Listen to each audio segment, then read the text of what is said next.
Okay, good evening and good afternoon and good morning, everyone. Good So, evening. beside the speakers, please turn off the microphone. Okay. Set as a mute. Hi, please mute. Okay, so let's start tonight webinar. And then thank you for the many ARI related members to join.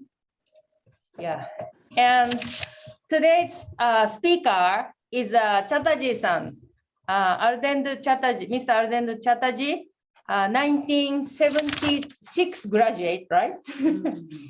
And he's a secretary of Development Research Communication and Service Center, DRCSC in India. As an expert on sustainable resource management and agroecology, he has educated people throughout Asia, cooperated with international humanitarian projects, and published numerous books. He has studied permaculture design and is an avid nature photographer as well. And yeah, Chatterjee-san was a special lecturer of ARI in sustainable agriculture for many years. And he was also working in JVC and connected with Chapranil, Japanese NGO. Living in India, his wife is Japanese. His son is working in UN and then living in Bangladesh. And then his daughter is working in ARI as staff member and then living in Japan. Very international family. So today, thank you very much for joining as a guest speaker.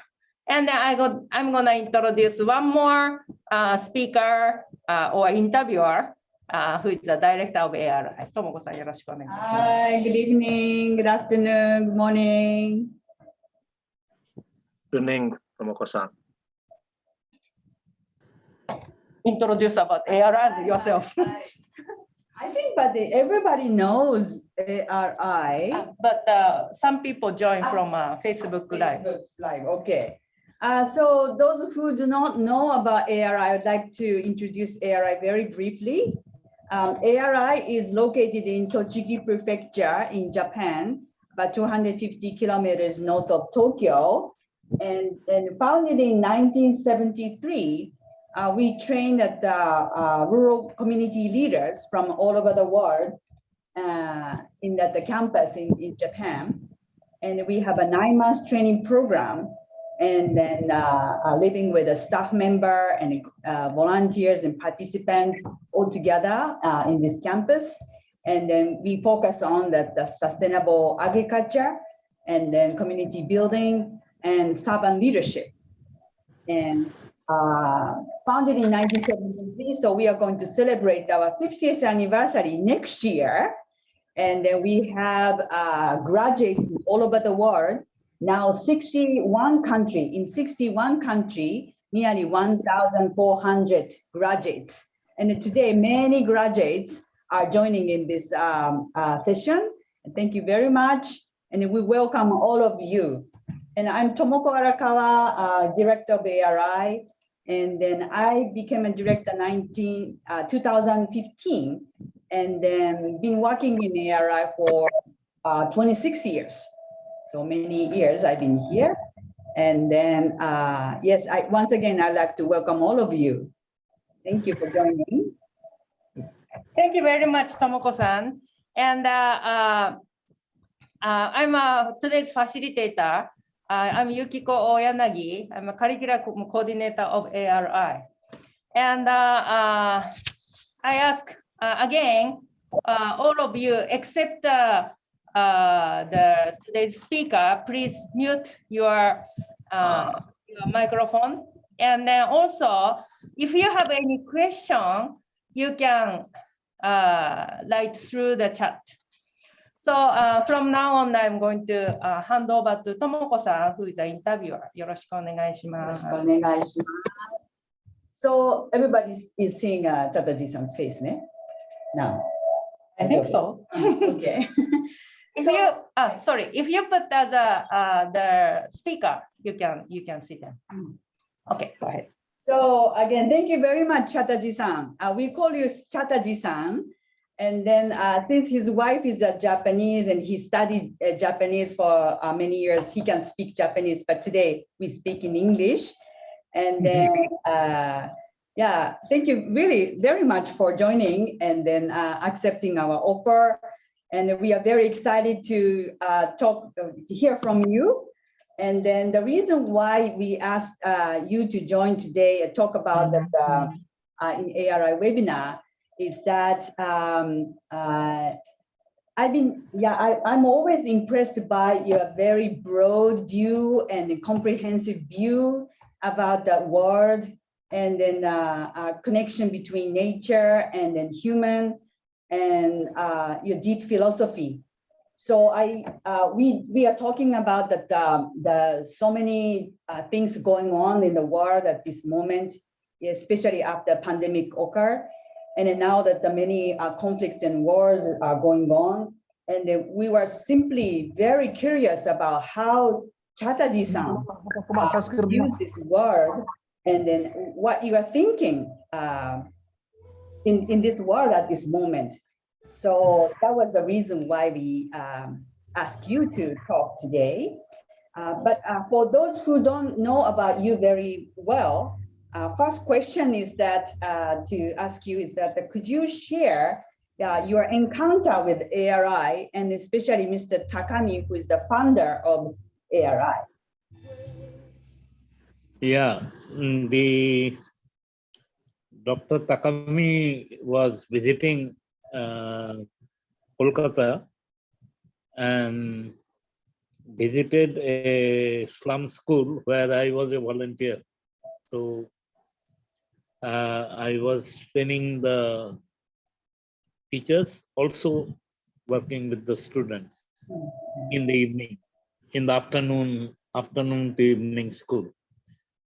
So that is why we met, and he was interested to know whether I wanted to do some work in village areas also. So I said yes, because I am now a student in Kolkata and doing some work. So this is my work as a volunteer. So I don't know right now what I will do, but definitely I will be interested. So that is how we met. Yeah, that was when? Do you remember what year?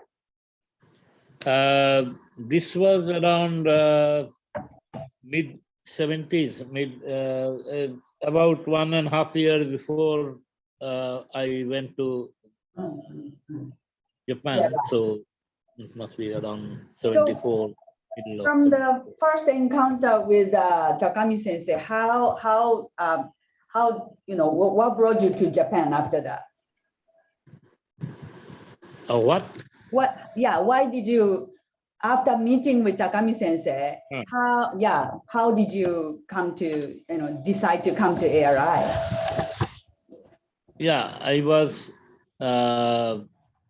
informed that this is a place where people from mainly village area, but also urban area, those who are interested in improving the rural life as a leader in some capacity, they will be helping me. So I told him that I don't have enough money to travel to Japan.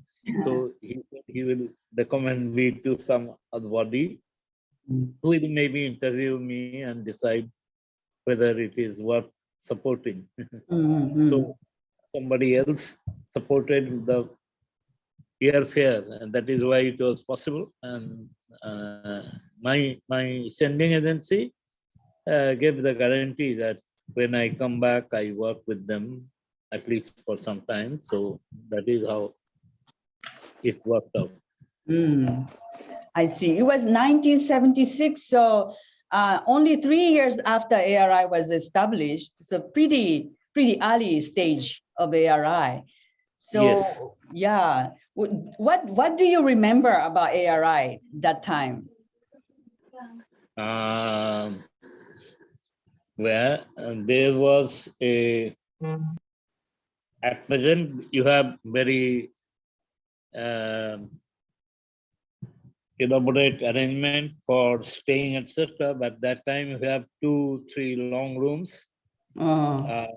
divided by small partitions, and in one area, 1 or 2 persons staying, and downstairs was office, and upstairs was the staying place. And Men's other dorm. things, yeah, similar, but the interesting part was that all teachers and staff, everybody today were taking part in a short half an hour, 45 minutes rotational teamwork in the kitchen or in the toilet or in the classroom or something to everything up. So after morning exercise, of course. So this was a interesting thing. And everybody, there were students from, mainly from Asia at that time, 3 from Africa. But later percentage has changed. But in our time, most of them were in South or Southeast Asia. Did anything of that time impacted you after that? You think? Any of the experience of that time? Of course, because of the every week we have a day for weekly projects. So during that time, we were visiting some local farmers or things that was also interesting. And we were taking on study tours to many farms. So we discussed the problem of the technological problem, as well as how economically the farmer is able to survive. And so this knowledge helped me later on and made me more attracted. I am not from a farming family background, so it helped me to look at farming in a different way. I see. So you have experience of visiting many farmers around here. Yes. Yes, and because I was learning Japanese when I had a free time, that time nearby farmers, I used to go by myself on a bicycle. Oh, I see. Yeah, I know that there's several farmers around here. I used to invite participants early years, and then some participants are very pleased to be invited and have sake sometimes during nighttime. So after you went back to India, you established your own organization. So could you talk about that? Why did you decide to establish your own organization? Initially, I worked with maybe the descending organization for 2-3 years in both in urban area, and later on I felt that we need to work in rural area where the problem actually generates. So rather than only work in the city, it is better to concentrate on the place where people have more hope and more community life. One of the stress of Japanese leadership training program was actually a cooperative and community life rather than agriculture technology only. We were taught agriculture, but actually that was more for producing our own food in the university, in the ARI. So because in a cold country you cannot learn about too much technologically suitable for your thing. So after return, I worked with one or two other organizations also, which were more on conventional lines. The working with urban planning, how to improve the situation of the people living in slums or hutment in things by the line and road and something. And also I worked with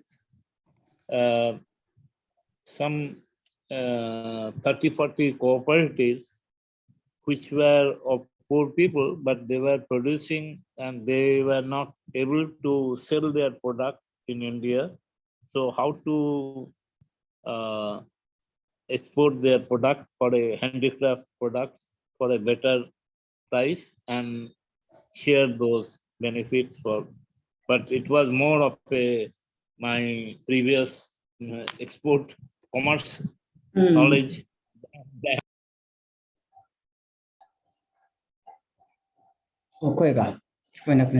You are muted. You are muted. I think you pressed.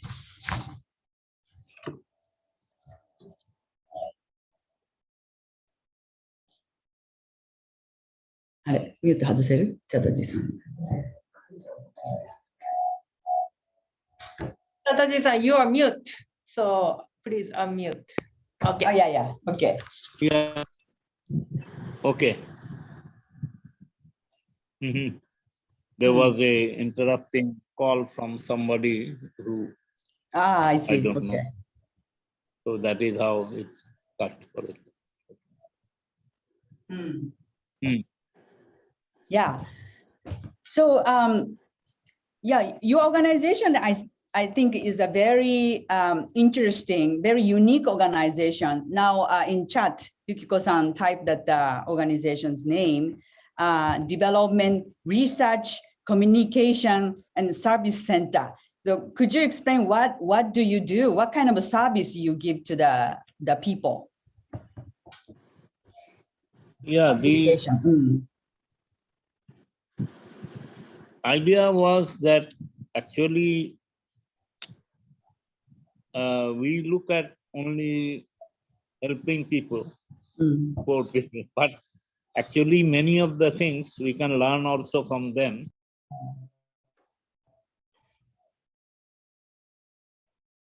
So again that. Maybe somebody called again. Okay. Yes. Yeah. So the how to service center from the beginning was initially more about communication, about how people learn from each other's experience and facilitate dialogue, and do things by participatory action research. Initially, there was a lot of awareness programs and small drama team, which used to grow from village to village and perform a program sensitizing about the difficulties created by green revolution and something. And later on, we had a discussion with farmers how to do more self-sufficient and cooperative agriculture. So that is how service center itself was born. So it was not a, it was more of a development agency. So looking at development from a non-conventional way. Conventional development is based on the value that more like global consumption pattern, and this is a problem everywhere, but replace the local seeds with high yielding seed, replace the local unit with fertilizer, etc., etc.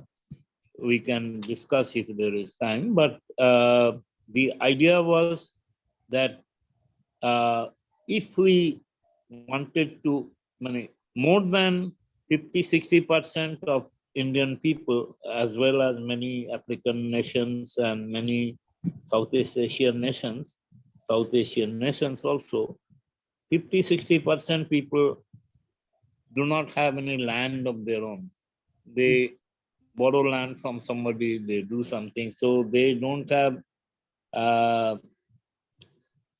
they do agricultural labor, they earn their livelihood out of agriculture, but they do not have much idea or contribute much to the kind of crops that are grown or the actual.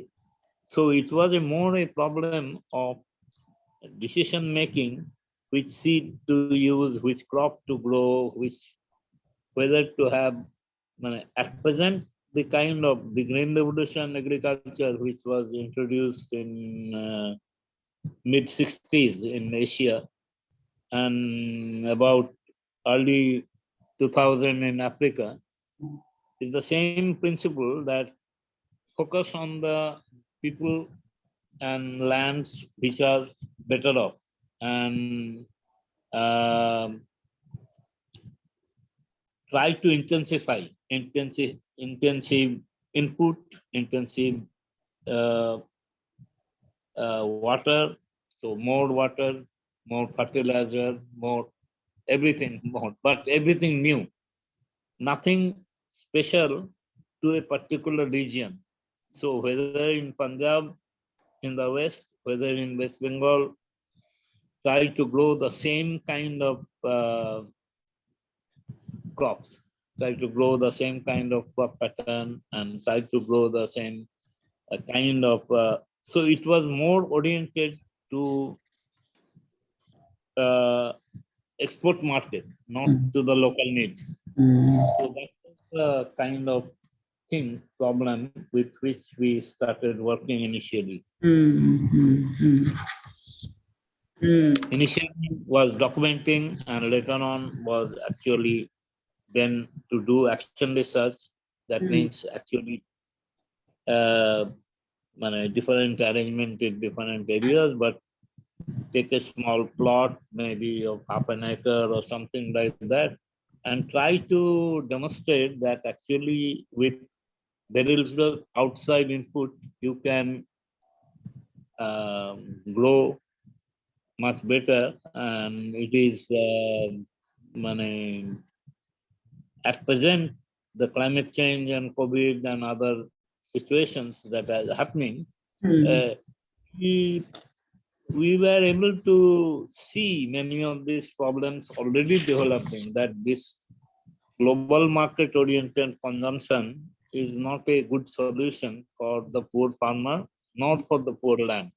It is only good for people who have money, and it is only good for lands which are well endowed, which are better off, have irrigation water, have groundwater, and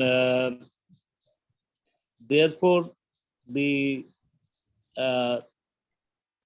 some regions, lot of money was invested by the government, and some regions were left alone just because they didn't have enough groundwater or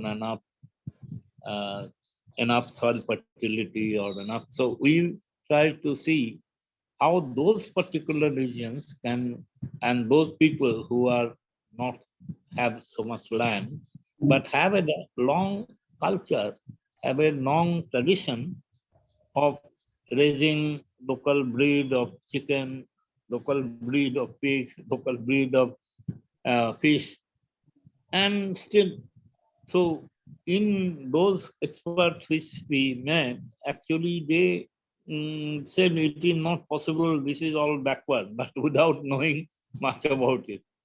So we tried to, because I did not have a formal agricultural background, it was easier for me to actually see, learn from the people. So that is basically what I learned from ARI, that actually, if you lead some people, you learn from them.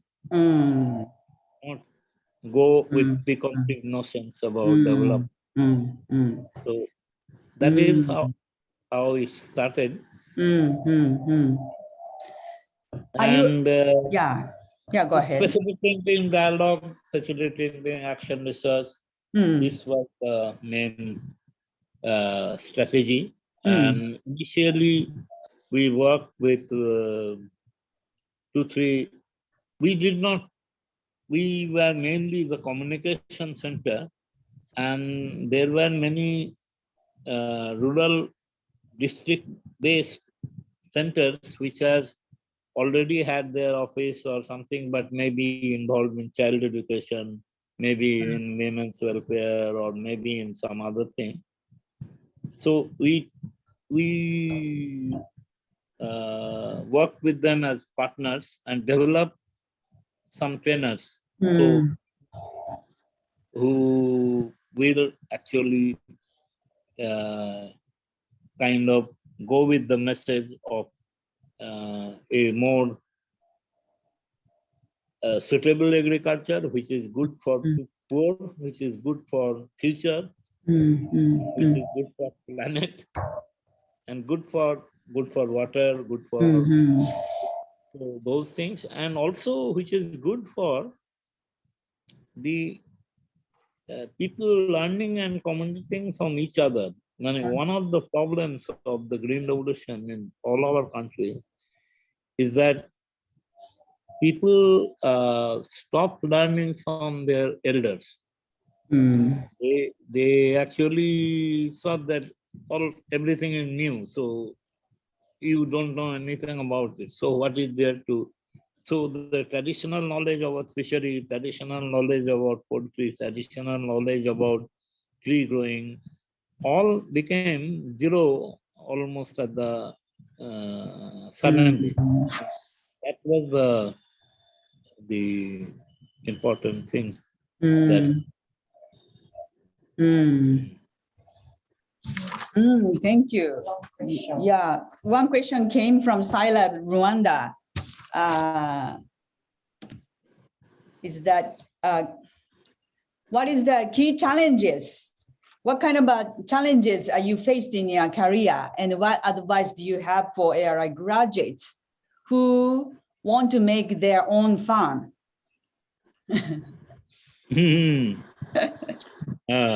We have not yet found a perfect solution, but so challenge is still continuing. The challenge was more from how to get cooperation both from the friendly academicians as well as friendly administrators in the government, because there are many people who are working theoretically with the poor, with their development in mind, but it was very difficult to make them believe that development is not by only have a hybrid animal or hybrid seed or hybrid something, which is now actually much more clear because of the climate change problem. I mean, people don't have enough food for themselves and enough food for them to sleep. So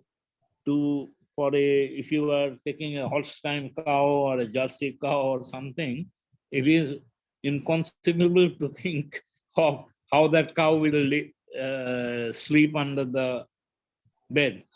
So the bed is lower than it is not possible. So the solutions are with somebody else in mind, and the actual problem of the people are not homogeneous. So, but the projects are homogeneous. Most of the development projects, both by again, muted.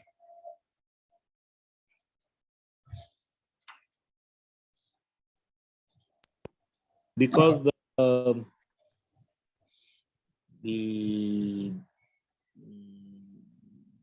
many of the NGOs work with the government also,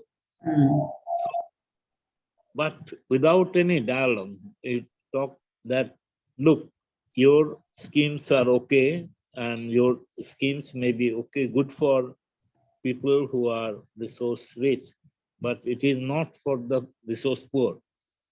So for the resource poor, can we at least try some ideas that try which weeds can be used as a crop, which trees can be multifunctional, not just for producing short-term timber, but you can eat the thing, you can eat the leaf or the fruit or something. Also at the same time, producing some wood, also at the same time. So economic goal is important, but economic goal must be moderated by ecological goals and by social goals of learning together. Agriculture, after all, is a evolving technology. Every time we do, it is applied technology. It is not a theoretical construct only. For becoming officer, you need to learn maybe academic only. But for India, many, especially India, because it is such a large country geographically, every region has different rainfall pattern, different land. So how can you have only the same crop and cropping pattern and other thing for the whole nation? It is still being followed, but in many areas. But actually now the climate change and COVID crisis has exposed that this is not a good solution. Actually, when water scarcity, soil erosion problem that the emission of carbon from the agriculture is one of the major creator of greenhouse gas. Almost 30% is contributed by directly and also some more indirectly. So by transporting long distance, so a very long distance market. So our challenge is still now how to develop a alternative marketing structure for local farmers for local crops. ARI gave the idea that ARI is one of the rare universities in that way, junior university, that is almost self-sufficient in food, essential food. This idea, and after that meeting Ainokai people and other people, it clearer visiting many farms that actually producing for market and producing for your own consumption or your local community have very different implications in terms of profit, in terms of risk you take, in terms of credit you have to take. And it is only possible to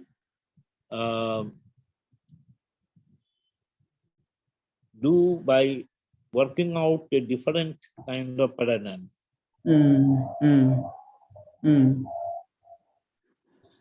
So the much of the also the COVID pandemic may realize nowadays that actually making very polluted high-rising city and building is actually where every time you are sitting inside the air-conditioned room is not very safe for you also and not very safe for the country also. So it needs lot more energy. Right now, for example, people, if there are people from Sri Lanka, they are realizing they every day having power cut. It is going through a very difficult process.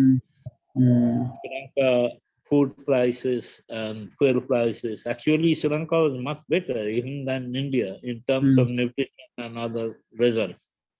But right now, it is very badly in debt.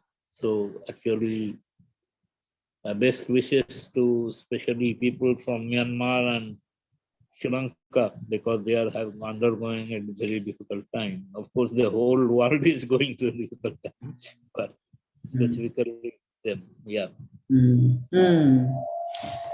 Yeah.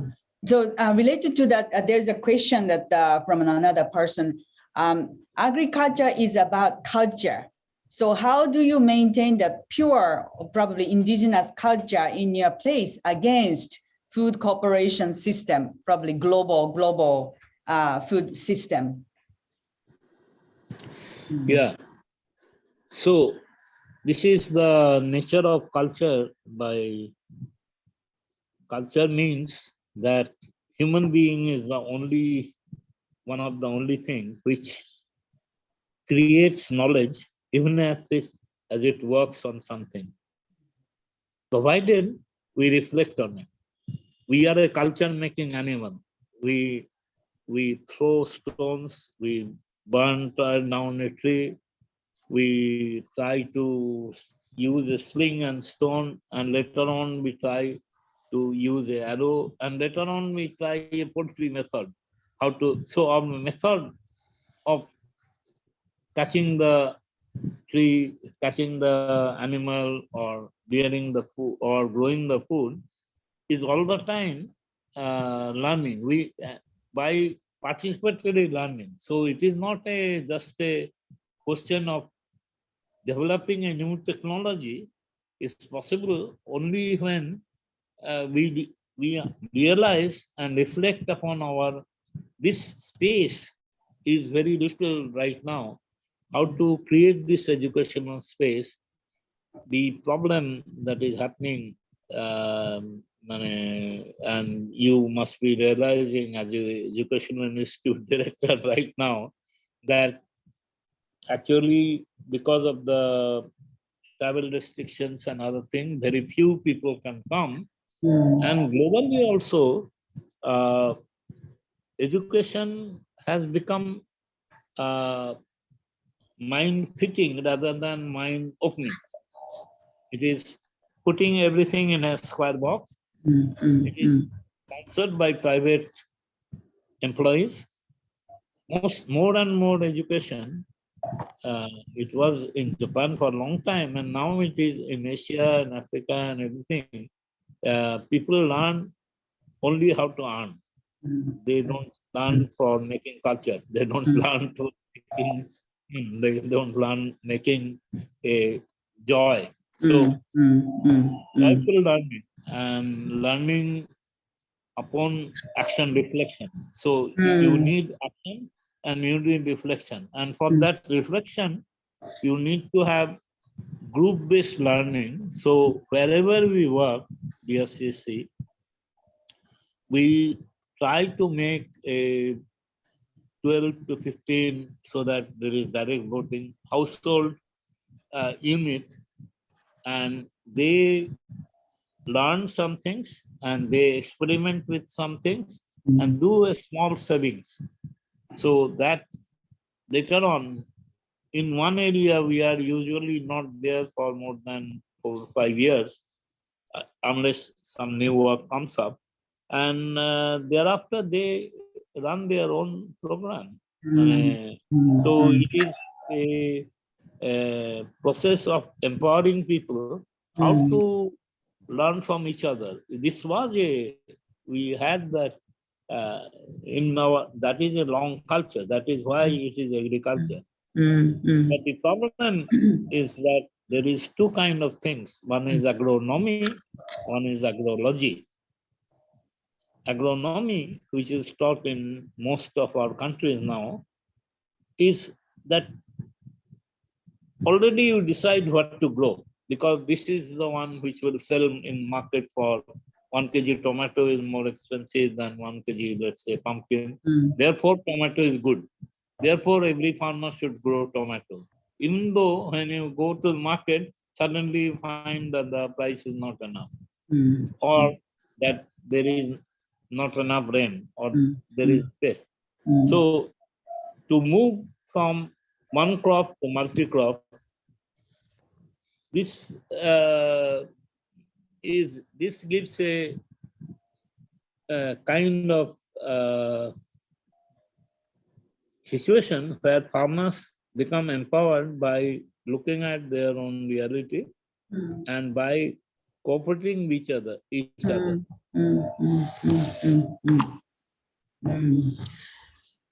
So I think what you said, what you are trying to do with people, both adults and then the children, is that very, I think a definition of education is very different from a conventional education or learning. As you said, that it's really mind-opening, and then based on that, the action and the reflection, and not your own, but in a group, and then through a dialogue and the discussions. And I can see there are videos that are made by our German volunteer about the activities. And then I've never visited you, but through that the video, I've seen that people are very lively joining the activities and proud of themselves, and then have a confidence about their knowledge and then their life experience, their own experiences. And then, as you said, I could understand, I could imagine that what you said, how people, continue learning from themselves and from other people because of that education that you're talking about. So maybe for people who never seen that your activity, may be difficult to imagine. But I think it's a really fascinating experience for many people, especially those who knows only about that educational system, focusing on just learning the information, putting in the information. It's a very completely different type of education and learning experience, I thought. And it's really, really, enjoyable experience, I think. And I really hope that many people will experience that type of education, and then be confident about being themselves and in their own unique experiences. I think many people are asking questions, but I think you are trying to say is that there's no definite answer, but the answer is there, and they know already themselves. So, by stimulating the learning from each other, maybe solutions and the answer may be found in their own localities and in their own experiences. Exactly. And if the things are listed and sent with who asked the question, I can recommend also some interesting things to watch or some interesting book to read, or come someday and visit and look at some villager who are doing those work themselves. So this is very important, that actually one area where I can improve, it is already trying to graduate network and other things, that how to document the work that graduates do after their return to their area, and how they can learn from each other's experience. Some experiment has been already, so those things which are also done in ARI, how to make bokashi or something like that, that is already available. So we can reflect some other time how to increase that audiovisual library or resource center of some kind. That may be a interesting question, especially at this time when physically we are not able to meet. How we can add value to our knowledge of water management, of resource management. There, I am not at all saying that it is easy, but I am saying that it is a enjoyable work and you are learning all the time. Whether you are 50 or whether you are 70, as long as you enjoy the work, you can keep learning, and that keeps you young. Yeah, that's right. Let me ask you one question from Fuji-san in Indonesia. We can feel so powerless when our efforts and concerns are being neglected and negated or destroyed by strong outside forces. So given the big powers who make far-reaching decisions in the world, such as governments and corporations, oligarch, banks, that affect millions of billions of people, what is the role of a grassroots people, the people who have very small power? It is true. It is not easy and it is becoming narrower and narrower because most of our government is trying to privatize things also. This entire goal of liberalizing the market, making everybody live in the same way, listen to the same songs, eat the same food, read the same books, see the same films. So this is not an accidental event. This is a plan. This is what is happening. Those who don't believe so much in liberalization and privatization and globalization need to realize that more than for many countries have passed laws, have passed many legislations in the last 2.5 decades, where they, but now those many powerful companies are also in trouble. So it is good time for people to we also, our problem is that we are all small corner in different areas. We have to learn how to reflect on the whole situation and not just on my village or my district or my state. It is difficult. It is, I am not at all saying that it is, we have no problem. We have problem all the time. And especially if you challenge the wisdom and intervention of the different kind of large power private corporations, which are mostly centralized. How to do that is a difficult challenge and need more reflection. I cannot say there is a one good solution, but if you keep in touch, we can exchange an idea on that. And I could see that the question that why organic farming is not able to replace. Actually, we have been made to misunderstand organic farming. Of course, we have created many definitions. One is proto-organic, which means old organic thing, and then the certified organic. So you do some things, but you are allowed certain amount of chemical or certain amount, as long as it remains within safe limit. The problem is not with only being organic. The problem is being ecological. So that means not just question of replacing the input, chemical input like artificial fertilizer, pesticide.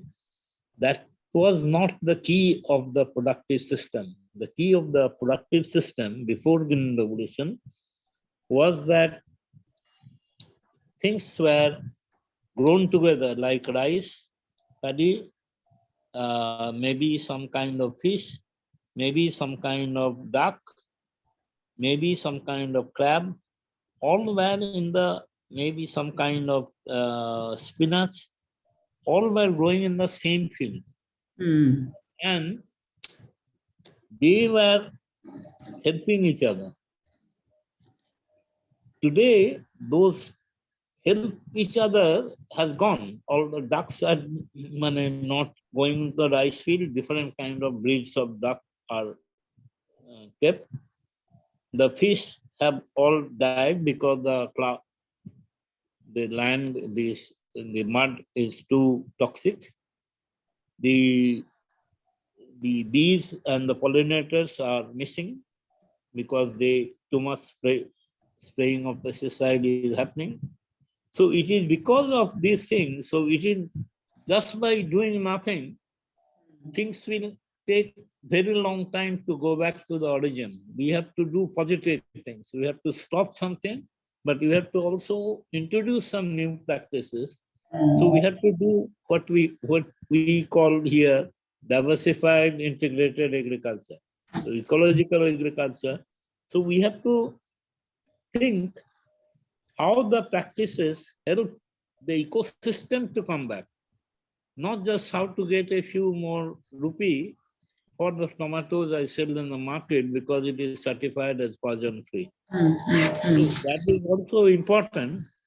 Having poison free food is important, but what is the use of having poison free food if the air we breathe is poison, if the water we drink is contaminated, if the food we have is safe from pesticide, but the milk we are drinking is full of hormone, the egg we having is all the food of the animals and birds are artificial. So they are actually through their body, their product, the antibiotic is moving into our body and lowering our resistance. So actually there is not many healthy food left. So we need to work in groups. We need to work with groups, with farmers, but also with supporters who are ready to buy, not just for the limited meaning that it is organic. We need to look at an organic world. We have to need living ecosystem, not just living rock. We cannot have living thing in a zoo only, and call that a freedom. So we need to break the cage. Yeah, and we need to challenge it all the time. It is not a easy job, but I am not saying it first time. I am saying these things several times here, both in national forum as well as regional forum. And slowly movement is building up. It is too slow for my thinking, and maybe by when it will reach youth, I will not be here. But we have to try. There is not many other, giving up is not an alternative. Thank you. Yeah. I think at the bottom of your all activities, you are a very good photographer, and I enjoy your beautiful photos. And I think at the bottom of your all activities, I think there's a love, your deep love and the respect to the beauty of nature and a balanced ecosystem, I think. And then I think, I recommend you, all of you, to visit Chatterjee-san's Facebook sometimes. You put on the very beautiful photos.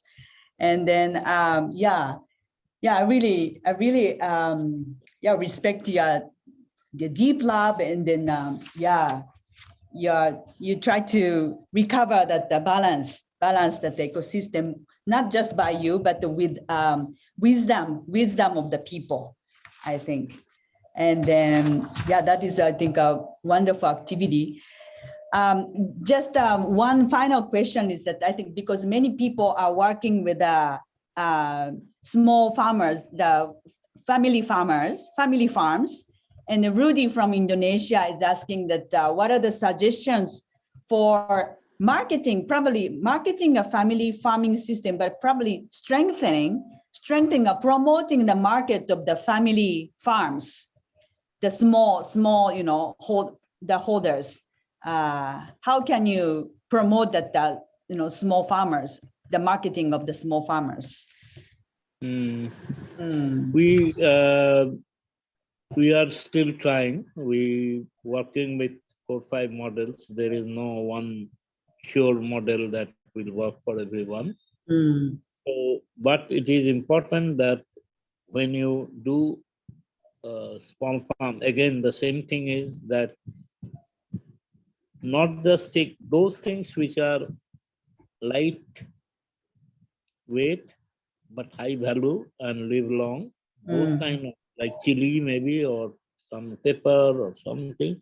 So they can be marketed at a long distance one, but the heavier weight and lower value product, their market we have to need a network of marketing agencies, not just use one method. There is no one method for all kind of product. So, and there is not enough different countries, different regions, even within India, have developed different kind of, some are even sending mango by using the modern method of packing and box and other things. So some are actually creating a guest house as a part of the ecological farm and allow people to come and pick by themselves and enjoy with their family. And some are trying to, in a normal market, to have one or two table and where organic food is initially sold. So later on, I can create. There are many efforts going on. There is it is not, there is no one solution. It depends on the type of product and it depends on the kind of consumers. So simultaneously, service center only does not work anymore with villages. It also work with urban gardeners and try make them to understand that growing a few crops on the roof itself is, so roof gardening, urban gardening, appreciation for nature, as Director Tomoko said very much, nice that way, that appreciating the strength of the nature and appreciating many people are saying, why should I grow this? This is a weed. But this is more nutritious than the food you eat. So maybe you have to rechange the definition of the weed. In Africa, for example, also there are many, for some reason, let's say there may be some students here from Africa. Throughout Africa, the leaf of the sweet potato is considered a green leaf vegetable. Most of Asian countries, people eat the root, but for some reason, they don't eat the leaf. Whereas actually, compared to potato, sweet potato has better thing, and leaf can almost grow any time of the year, not just one season. So the leaf can grow any season and just grow from a cutting and does not need fertilizer, does not have any pest.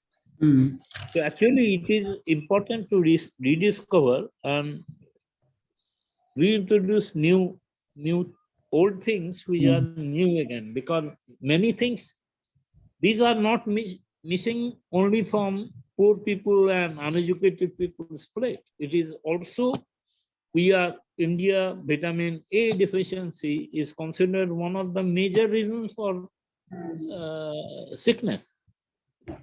And yet, actually vitamin A rich leaves, vitamin C rich leaves, but like moringa, you can get backyard, you can grow in very easily, and very little pest problem, very little water problem.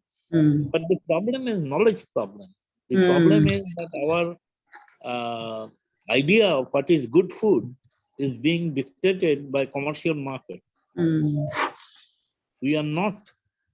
So you have to change that also. So you want to. So Asian Rural Institute also has present many of the books and things. I think there need to be more audiovisual material. Collecting knowledge, future trainees to ARI, they, in their own country, before coming, also if possible, to study one village or two village or something. So what are the kind of weeds, which are the kind of plants, not define them as weed or useful or something, but what are the plants and which part is used and how. So if this work you are doing with your local communities, actually you create a much better knowledge bank than this is at present done, but only by anthropology or sociology experts. It is not done by any agricultural book. Most of the way the plant is used is actually hardly ever discussed, or whether a particular crop is good for particular ecology. We say this crop is good for the market, so grow this, and in order to grow this, you change the market. We are saying that you look a little bit more into what is natural to your area and try to see how you can make it useful with very little processing, very little thing. So actually there is a starting point is different a little bit, and it is important point. Thank you very much. Already time has come. Very sorry. I think many people are curious to hear more from him, and there's more questions. Organize more so that we can learn more. There's another comments. But thank you very much, Chatterjee-san. I think many people learned a lot. As I said, that your way of thinking is very broad, and then I think you do not stay in one place but try to see things from different angle. And people say that this is the problem, what can I do? But you said that no problem is here, and what you see as a problem is not a problem. So I think many people are, learned a lot, doubting, first of all, doubting what you see is not just, the only way of looking at things. So I would like them to think that problem is something that we want to solve. If we don't want to solve, it is not a problem. It is not a challenge. So actually, if you are calling it a problem, that is a good first step. Thank you very much. Thank you very much for many people, all of you who joined this session. Thank you. Thank you. As I said, that there's a Chatterjee-san's video on YouTube, so please search and you can see his beautiful activities with people. And then I especially like that the video titled that Children and Soil. That is very informative, and then eye-opening education system, the educational activity with kids. So I really strongly recommend you to watch that video. So thank you very much. And then we will organize a more learning session like this. So thank you very much. Chatterjee-san, thank you very much. ありがとうございました。